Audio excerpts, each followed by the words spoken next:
Yo, what's up? Andito na ngayon si Gagamboy at feeding time po natin. Tignan po natin kung paano po sila mag-take down. May mga stings po kasi ako na bago lang.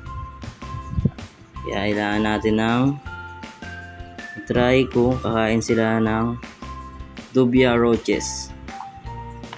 Ito po pala yung Hamori, Brachypelma hamori. Ayan siya. At ito naman pong isa. Ito naman po ang saan na siya? Yun, sa gilid. Yan ang Brachypelma boehmei o mas kilala sa tawag na Mexican fireleg. Alright. Pangala guys, bago lang pala yan guys, kaya try natin kung kakain sila. Nga pala, beginner lang po ako, kaya pasensya na sa mga maling gagawin ko.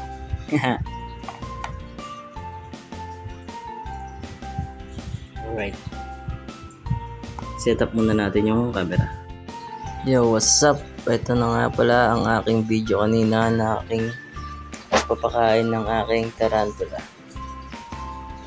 Nakikita nyo nga naman, ito nga pala yung dubia roaches at papakainin ko na itong Brachypelma hamori.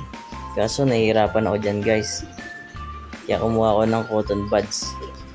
Wag po, sige na, pumasok na. Ayan na, ayan na, ayan na. At pumasok na nga siya guys, kaso hindi ko makita.